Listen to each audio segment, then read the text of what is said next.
that's how cops act. Like, they just walk around feeling like they're entitled to servile compliance from everybody without any justification. Which side are you on? Which side are you on? Dale Jackson here with you. Thank you for being here. We have Jacob Morrison with us. He is with the Valley Labor Report. He is a union guy. Let's talk about this situation involving Johnny Mims. The Alabama Education Association, while they will tell you they are not a union, that's wonderful. They operate somewhat as a union. They've come out in defense of their guy, saying, hey, this guy should be protected. He didn't do anything wrong. He just got arrested and tased in front of his students. If you get arrested and tased at your place of business, should you be fired? It depends on if the cops were in the right. Okay. In this situation, I think we're going to find that the cops didn't do anything wrong. They may have overreacted a bit. That could be the biggest argument anyone could make. But he was given a lawful order of, hey, knock this off. We got to get these people out of here. And he said, get out of my face. They had a confrontation. There was some tussling. The kids physically got involved in this because of his decisions. Should he be fired?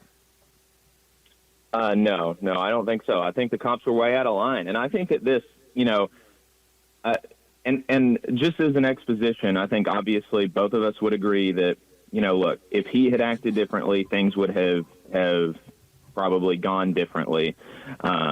And also, there are things perhaps that happened that we haven't seen on outside of these videos that would probably change the way either of us feel about this.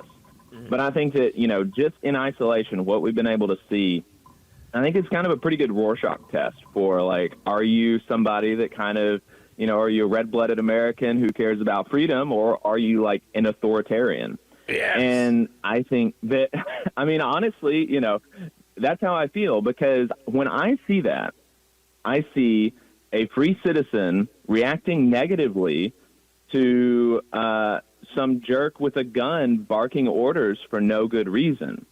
And I think other people see an uppity subject who is not being compliant enough to rightful authority. And I think that, people just have two, you have, at that point, you've got two pretty fundamentally different worldviews. But I think, in fact, that I think it's bad that we live in a world where, there are people that are empowered by the state to walk around with a gun and just bark orders and expect compliance for no reason. I mean, if you would never go up to another adult that there's not some sort of like employer relationship, and the first thing that you say in an interaction is an order, it's time to go. It's time to go. While the other person is doing something that they're totally within their right to do, that they do all the time, and just say it's time to go. No explanation, no questions, none of that. The first thing you say is it's time to go. And they were told to clear the stadium. Hold on. Just hold on. They were told to clear the stadium. They went up to another instructor on the scene and told him, hey, it's time to go. We got to clear the stadium out. And that individual just basically ignored them completely. So they went directly to the man in charge. They were told to clear the stadium. Birmingham City Schools go and say, hey, look, we need to get these people out of here because they don't want an unsafe situation once the game is over. They don't want people loitering. They want it cleared and done. This is what they've been doing, and this is what the school system says. This is how they handle these things. There's no after school, after game productions or anything like that. It's time to go. They've made that clear. They're operating under the color of the authority of not only law enforcement, but the school system as well. And this guy knows it. Yeah, no, I just disagree. I think that they were totally out of line, and I don't think it's appropriate for a grown man to go to another grown man and say it's time to go. Like, I just don't, that makes me want to bow up, right? And I would not, but that's how cops act. Like, they just walk around feeling like they are entitled to servile compliance from everybody without any justification. I mean, this even like something that my dad has taught me to do, which I feel like is even beneficial to the police when I pull over, is I don't pull over immediately on the side of the road. I try to find a parking lot. I think that's good for the police, and it's also good for me. If they try to do anything out of hand, there are going to be witnesses. It's going to be well lit, all of this kind of stuff. And I've had a couple of officers bow up at me for for going like a tenth of a mile down the road and getting in a parking lot. I mean, these people, it seems to me, have just been brainwashed to believe that everybody should be kind of at their beck and call, totally servile to them. And I think it's bad that we have enabled people to do this, to give them a power trip, to walk around with guns like that. I think it's bad. I don't think you have to be servile, but I was taught yes, sir, no, sir, and deal with the situation later. That's what I was taught. Yeah, no, and that's right. That is correct. That is the advice that I would give people personally. But I don't think it's great that we have to walk around on eggshells around these folks. Like, there is absolutely no reason that for them to have acted that way. But they did that because they got in their feelings about another grown man doing what he was well within his rights to do, and what he was, as far as playing.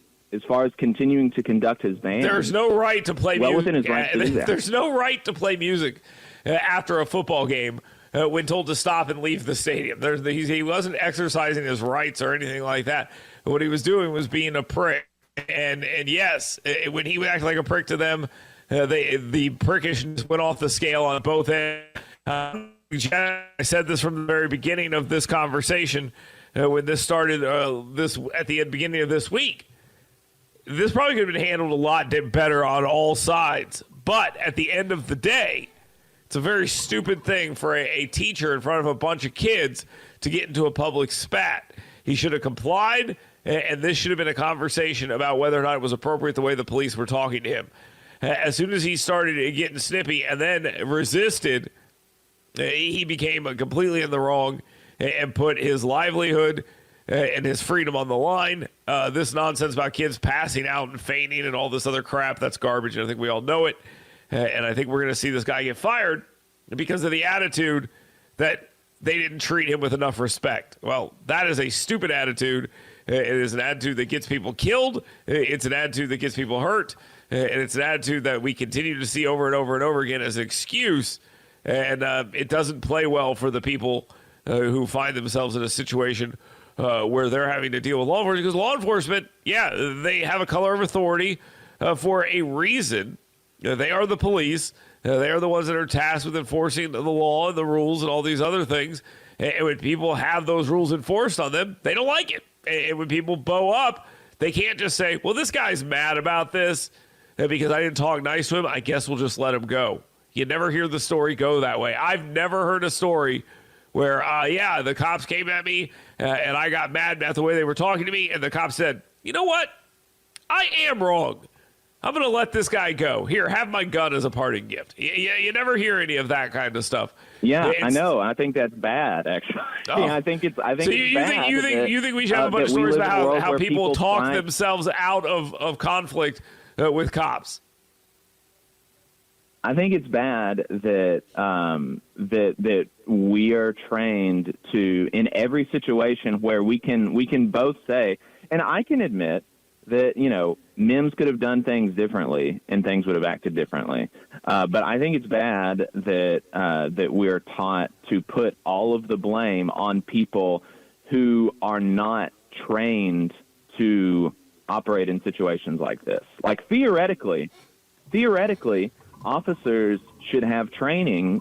Presumably they do, about how to go about enforcing orders in a way that is de-escalatory, that is not going to escalate in the first place, because you don't start off in an escalated place. They got in an escalated place because they're going around barking orders at grown men, and from their point of view, for no reason. Right? This is something that I do all the time, and these people are coming up out of nowhere, barking orders at me, and, it is not unreasonable that you would react negatively to that. Now, Well, I don't there's, think it was out of- there's a Christian thing about humility and humbleness and all this kind of stuff that we can talk about that I try to do in my interactions, not only with police, but with other people. But I don't think that we should give them a pass to go around and act like they don't serve us. That's on their cars. But they're theoretically, I think they the want us to difference make here us is no one's. believe- They want us to believe Hold that on, they Jacob. serve us, I get you. I don't think. I don't think that anyone's making the argument that everything here was done correctly. But there comes a point where you have to make a decision, and you talk about authority, and we talk about who they serve and stuff like that. Well, they're also having to serve the school system as well and the city. They want this stuff cleared out for a reason, because they don't want any problems. So they're trying to get that taken care of as soon as possible, and people are stopping that.